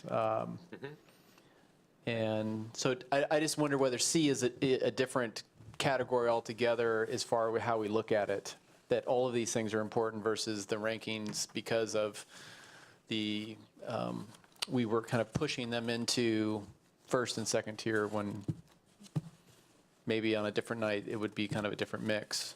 Where the other ones, I think, have stayed in that order and feel right.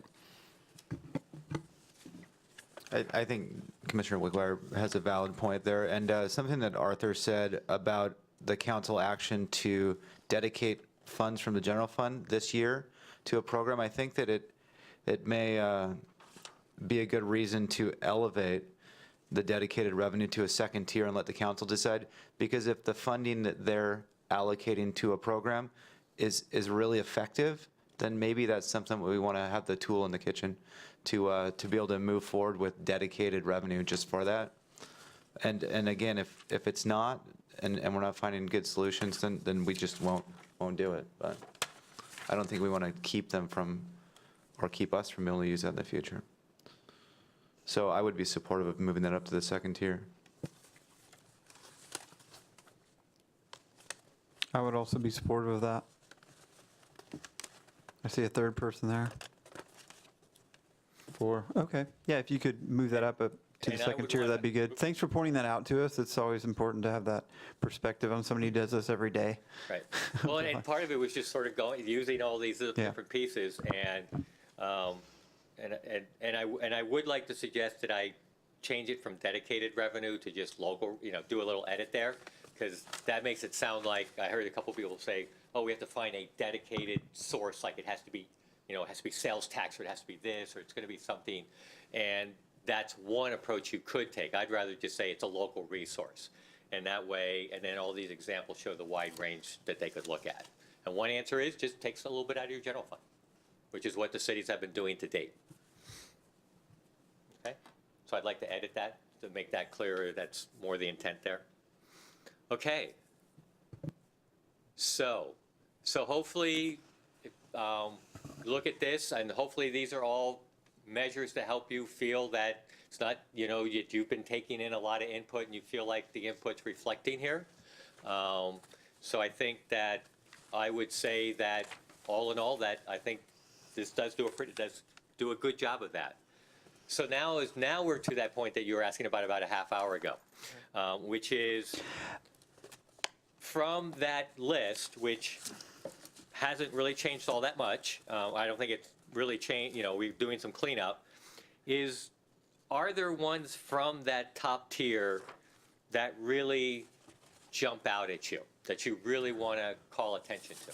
And so, Arthur, before you go any further on this, I'm wondering, and I'm not saying we shouldn't do it tonight and we shouldn't maybe have the discussion or decide, but I don't know how long it would take, but I'm not sure, we're going to be discussing like when the next meeting we're going to have is and whether it's going to be combined with something else.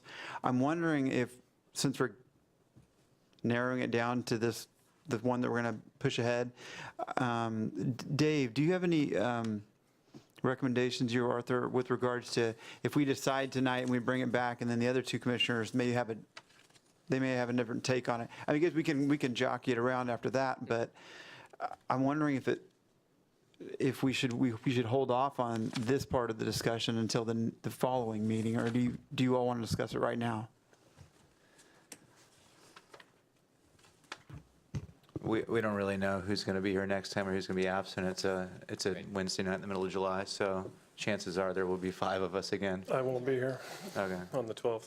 Okay, let's start talking about it then. And I think we appreciate you doing that tonight, because this will allow us to really kind of put the whole report together. And yes, just like we did tonight in that last review, you can talk some more through, why is it this one that got to the top, or add this addition. So I think it'll help you even to make that last round of changes if we take our first shot tonight. It'll help us as staff to help finalize or create a final draft report for you to then play around. Thanks. Okay, so I see some boards over there that Mike put up. Yes. I have a feeling this is going to have something to do with what we're about to talk about. Doing what? Are we going to be going up there and? Sure, why not? Okay. It's been working so far. So you just suggest that's a great idea. So basically, you just on your notes, you said basically, as a commission, we'll talk about, unless we want to kind of strategize and people can kind of voice how they feel about things, or we can just kind of go up there and choose Right. 5 topics. Right, and I would, even if sometimes what helps get the ball rolling is seeing what everyone's initial, going up there and just marking it lets everybody see each other's initial reactions. And you can see patterns pretty easily and comment to those. So, but if you want to make some first off the top head comments, that's your call. And to be clear, you showed us how, we're going to have this as it was, and then this is just going to be a further This is just sort parsing of down. like, Okay. hey, here are the top tier, and in the end, you might finish your conversation and say, nah, let's just leave it the way let's not do this last leveling of 5. We've just found that in a number of cases, or at least in a couple cases, they like doing that. People like expressing what they think is really the most timely. And this is one, I think, in thinking about it, think about timeliness. So if Canyon Park is this year, then that, that's maybe why you call it out. So it could be because something's really timely. It could also be just the magnitude of the issue you think is really important. So it's important to get going. So it is, and there's no right answer here. But it is a way to maybe call out if certain things really come to, it doesn't have to be 5 or, I think I would suggest you vote on 4 or maybe 5 and just see what seems to be happening with the groupings if each of you got to choose 5.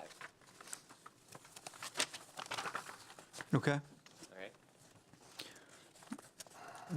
Does anybody want to speak to any of these, or do we want to just go ahead and put up there and go up there and put what our top 5 choices are? Do you want us to do it in some?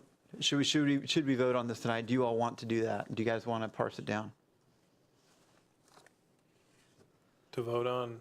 Oh, just do we want to do this process, or do we want to just give them what we've done so far?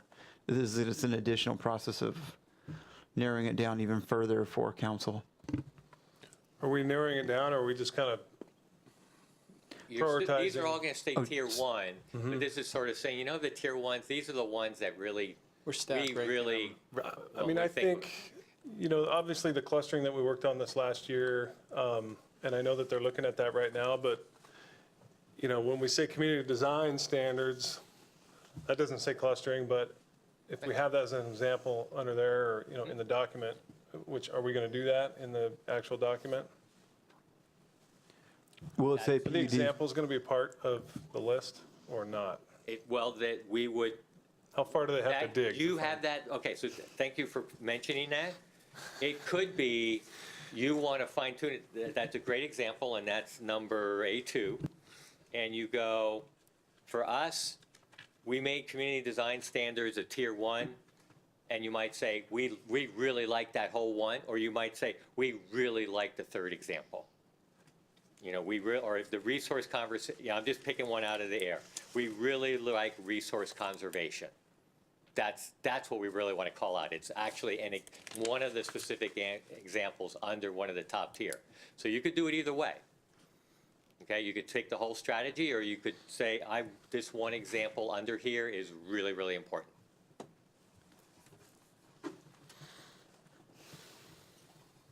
I don't know what other commissioners think, but at least on that one, I think we need to provide a little bit of fill-in so that they don't have to look very long to find the clustering. I mean, I know that they're Right. interested in it, but So just as a reinforcement. And that's where we're going to ask for your comments. This process, so we will have an explanation why we want to be able to say, if something raises to the top above, you know, a little bit higher up, we will want to have an explicit reason why, or if there's a specific component, why. Can I just ask the question why this is important? And It's not important, that's, Because this level, like the density of or the complexity of what's in each of these issues, Okay. you know, it's like looking at the word clouds in the survey is completely meaningless without the Okay. context. And Right. so for us to go back through and say, boy, these three on this tonight, I just wondering who's going to be the consumer of this ranking versus what we've already done in these categories? Because I'm feeling less confident that I'm going to kind of feel comfortable about my choices, and then have to go back through.